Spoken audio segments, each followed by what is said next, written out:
place un travail avec l'équipe de M. Alvarez et donc Amine Larabi et maintenant Marie-Martin Belloir sur le suivi thérapeutique pharmacologique des patients, parce qu'on a considéré dès le début qu'il fallait mettre de la pharmacologie dans la prise en charge de ces patients pour des tas de raisons, mais il y a un effet, on sait qu'il y a une variabilité de la dose et de l'effet, qu'il y a une relation concentration-effet, et puis on donne des médicaments à des tout petits nourrissons pour lesquels, en général, on n'a pas de background pharmacologique et on ne sait pas si le nourrisson se comporte comme un adulte en miniature, ce que les pédiatres ne pensent pas en général, mais plutôt comme un moment particulier du corps humain.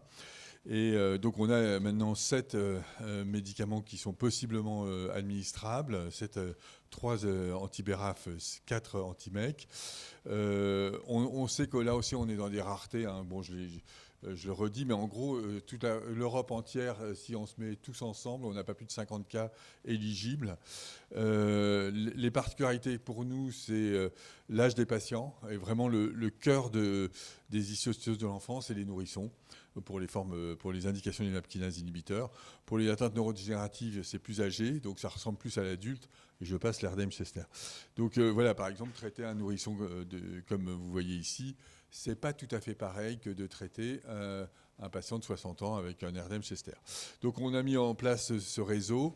L'équipe de Garches dose toute une batterie d'ITK, mais en particulier d'Abra, encorafénib, Trama, Cobi, Benitemib. Et surtout, propose maintenant, alors on est en train de l'étendre au début, c'était le VMU, mais on propose des méthodes avec des buvards, ce qui permet d'envoyer les prélèvements de façon beaucoup moins coûteuse que le traitement que d'envoyer des plasmas congelés. Et puis on a travaillé aussi avec une équipe de modélisation pharmacologique qui est l'équipe de Nicolas Simon à la Timone à Marseille. Alors pourquoi pour nous c'est très important, c'est qu'on ne sait pas très bien quand on donne un médicament Péros ce qui se passe dans le corps de l'enfant, surtout si l'enfant est en nutrition entérale, il a une hypoalbuminémie, il a moins de 6 mois, c'est vrai que c'est quand même un peu hasardeux. Et puis il y a une question qui a émergé secondairement, c'est la pénétration dans le système nerveux central. Donc en fait, ce qu'on savait, c'est que donc sur les 6 disons, MAP kinase inhibiteurs les plus courants, la demi-vie chez l'adulte, elle est très variable. Il y a le Dabra, une demi-vie assez courte de 8 heures. L'encorafénib, une demi-vie encore plus courte de 6 heures. Le VMU, une demi-vie longue de presque 2 jours. Le binitinib, c'est 9 heures de demi-vie. Le Cobi, c'est 44 heures. Et le Trama, c'est 5 jours. Donc en fait, donc ça, c'est des données un peu théoriques qui nous guident un peu. Mais quand on regarde les données pharmaco de l'enfant, il n'y a rien. Ou très peu sur juste le VMU. Alors le premier point, et c'est un problème historique en quelque sorte, c'est quand on a commencé le premier traitement, on voulait être sûr qu'il y ait une biodisponibilité du traitement, parce qu'en fait, donc c'est le cas qui a été rapporté. Notre problème, on était au bord du patient, on avait l'accord de la famille, on a un patient très grave, et on a des comprimés de VMU à donner à un nouveau-né qui fait 7 kilos. C'était qu'est-ce que vous faites, je prends un comprimé, je le casse en 2, en 3, en 4.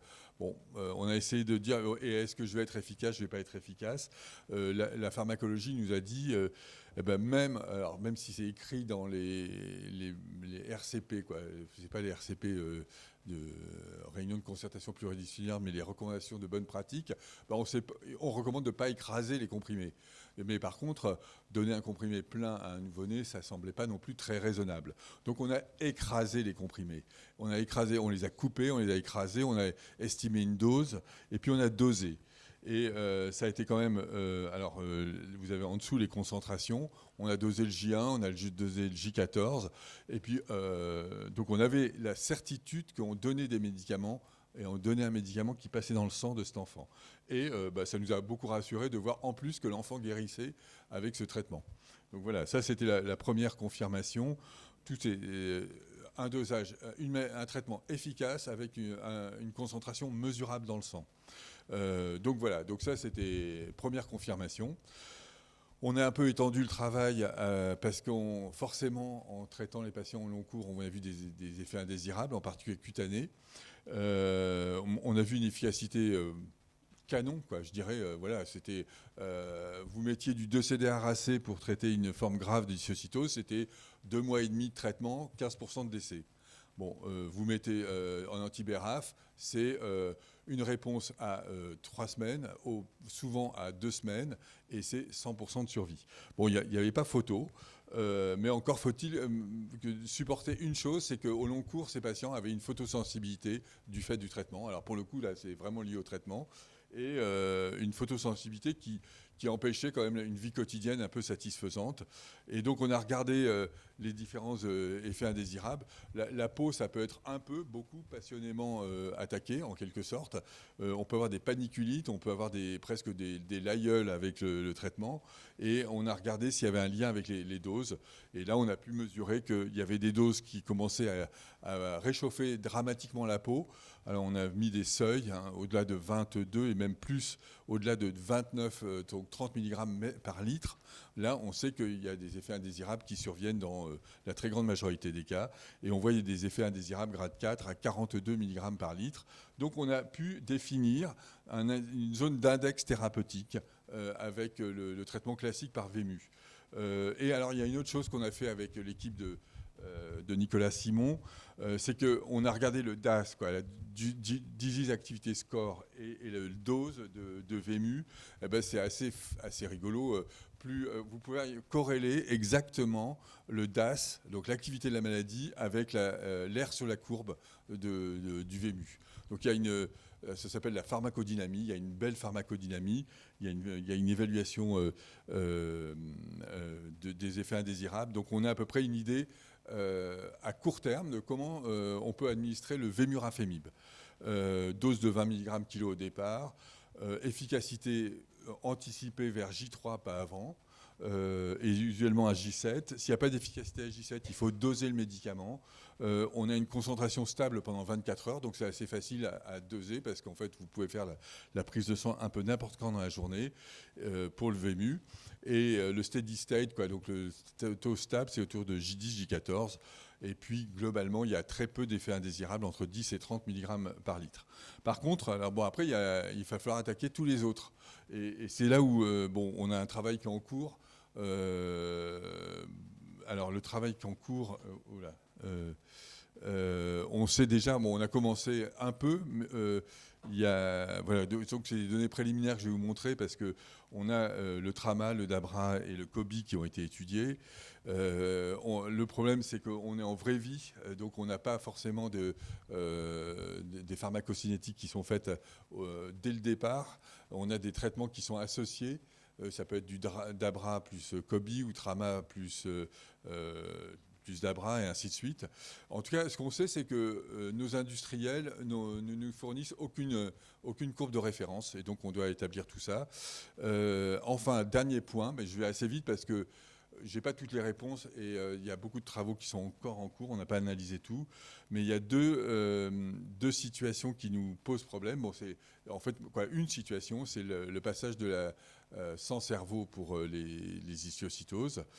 Donc ce risque-là, le fait que ça marche. Alors, il y a plusieurs choses. Il y a d'une part, on a pu faire des dosages simultanés sang et LCR sur quelques patients.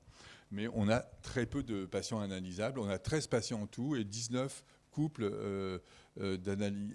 sans LCR. Et on a alors il y a quand même une grande surprise sur les premiers dosages qu'on a faits, c'est qu'on a vu des réponses alors que les dosages dans le LCR sont quasiment négatifs. On a des réponses cliniques radiologiques, donc des patients qui régressent. Je ne sais pas si c'est un argument pour dire que l'atteinte neurodège n'est pas liée au traitement, mais quand on augmente le dose du traitement, les hyperstignotes disparaissent. Et en tout cas, avec des dosages qui sont dans le LCR négatif, mais dans le sang, et qui sont beaucoup plus élevés qu'à l'état pré-neurodège. Donc on a commencé ça, on est très embêté pour des questions de méthode. Peut-être que les dosages dans le LCR sont en dessous des seuils qui avaient été choisis. Donc il y a un travail en cours pour redoser avec des seuils plus bas. Mais la corrélation, elle n'est pas si évidente que ça, sang et LCR. En tout cas, il y a un travail qui est en cours sur cet aspect. Et voilà, c'était une brève parce que je n'ai pas toutes les réponses. Mais à ce jour, on a quand même maintenant à peu près 110 patients qui ont été étudiés avec des pharmacologies, donc dans la série des 300 patients européens. Et on a des données au moins sur VMU, beaucoup de données, DABRA un peu plus, un peu moins, pardon, et Trama et COBI également.